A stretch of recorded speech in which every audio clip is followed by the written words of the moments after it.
Nesta nossa segunda videoaula sobre o tema xilema, nós vamos falar sobre as fibras e as células de parênquima, tanto radial como axial.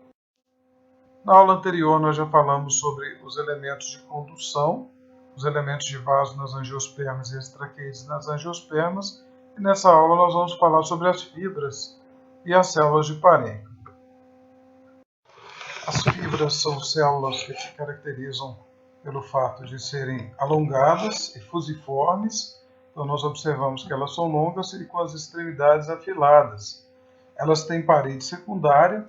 Aqui nós estamos vendo uma fibra isolada pela técnica de maceração, onde com o uso de uma mistura de dois ácidos fortes se dissolve a lamela média e nós podemos isolar a célula como nós vemos aqui.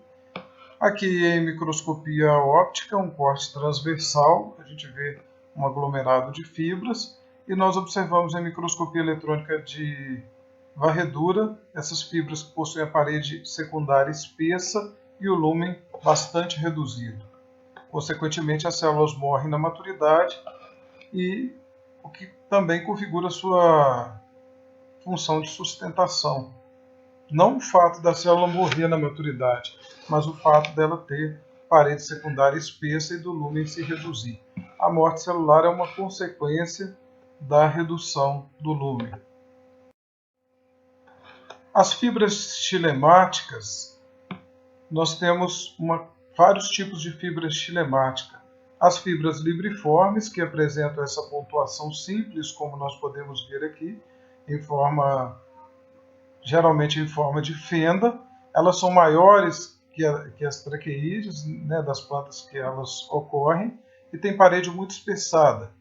As fibrotraqueídeas, elas têm uma pontuação areolada, só que essa pontuação em geral é menor que o poro da pontuação, que é a fenda, Então, no caso aqui, a gente está vendo que é uma areola pequena e a fenda ultrapassa essa areola.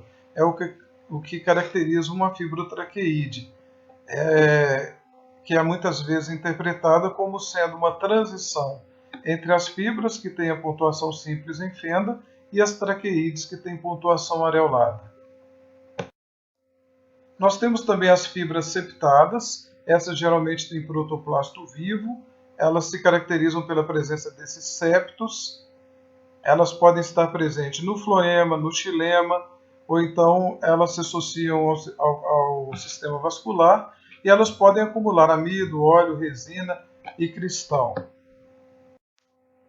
E as fibras gelatinosas ou mucilaginosas, que nós também podemos encontrar no xilema, elas têm pouca lignina e possuem uma grande quantidade de alfa-celulose, como a gente pode ver aqui no esquema, na parte mais interna da parede secundária, e essa porção ela é chamada de camada G, porque ela absorve muita água.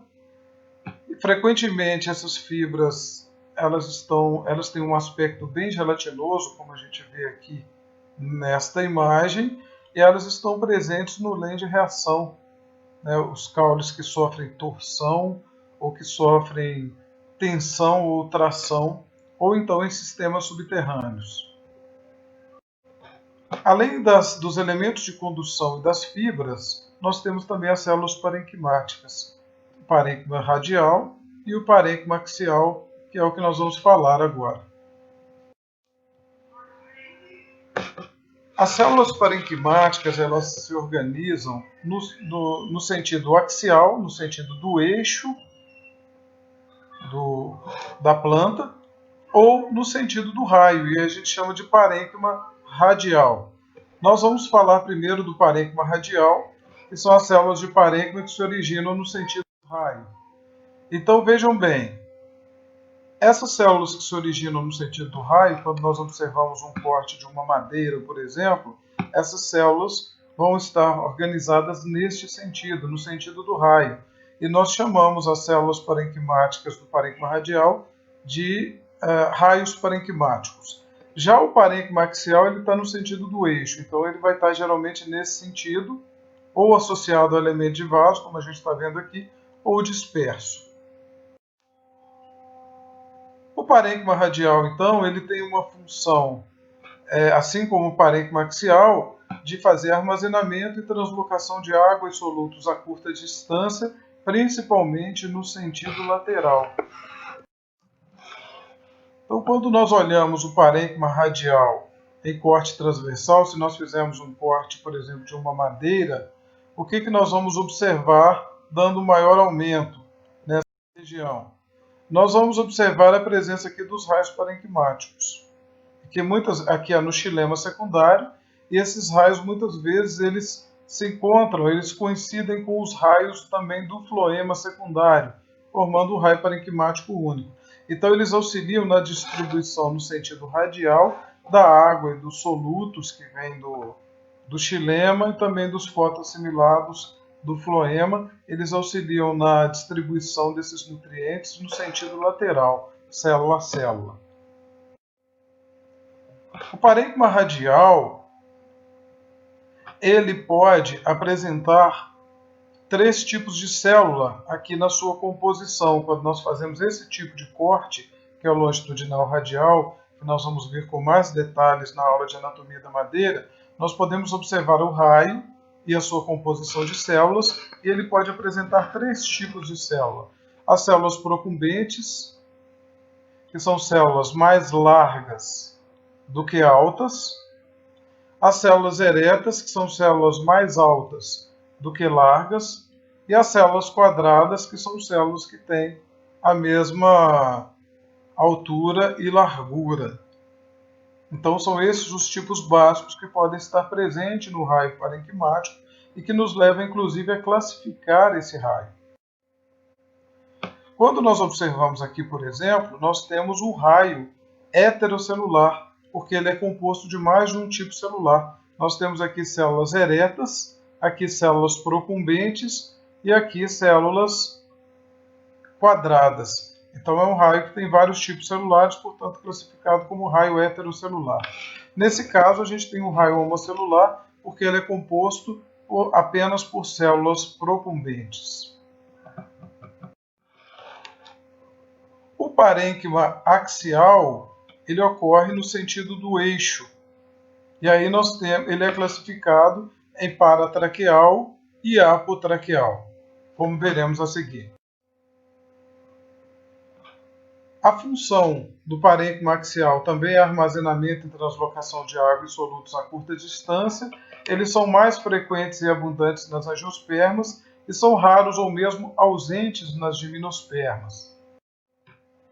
A gente classifica o parênquima axial no corte transversal e de acordo com o seu padrão de distribuição em relação aos vasos, aos elementos de condução, aos elementos de vaso.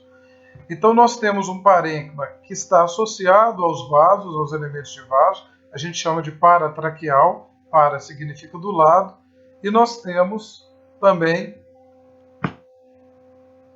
parênquima axial que não está associado aos vasos, que é chamado de apotraqueal.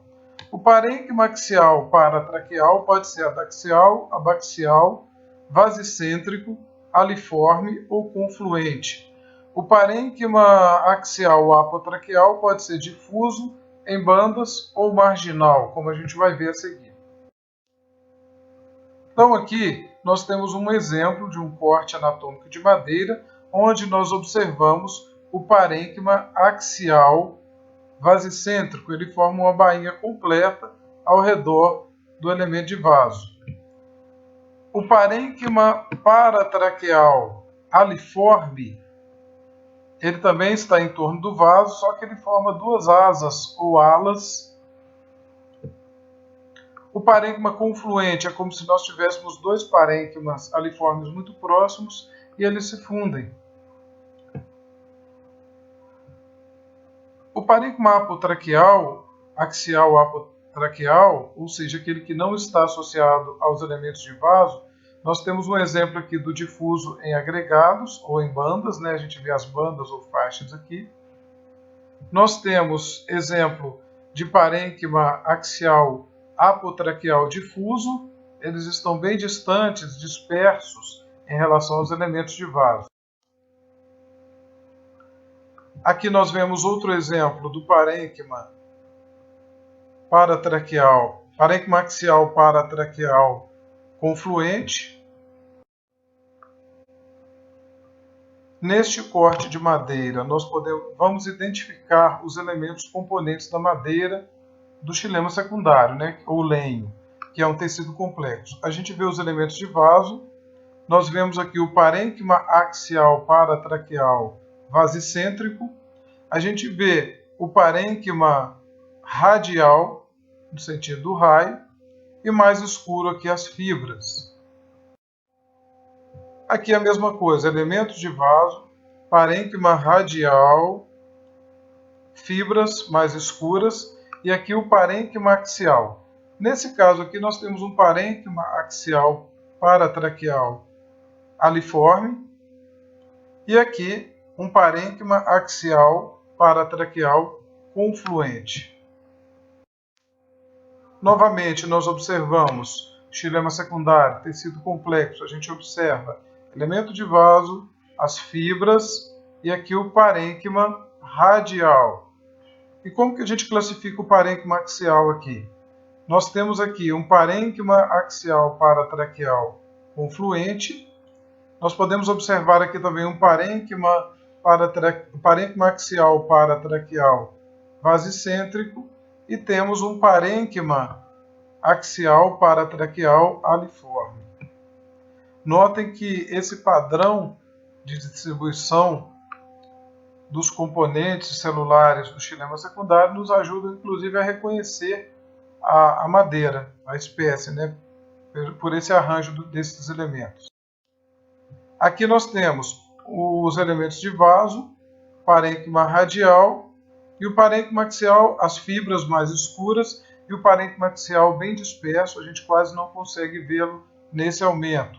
É um parênquima axial apotraqueal difuso. E aqui o parênquima axial apotraqueal em faixas ou em bandas.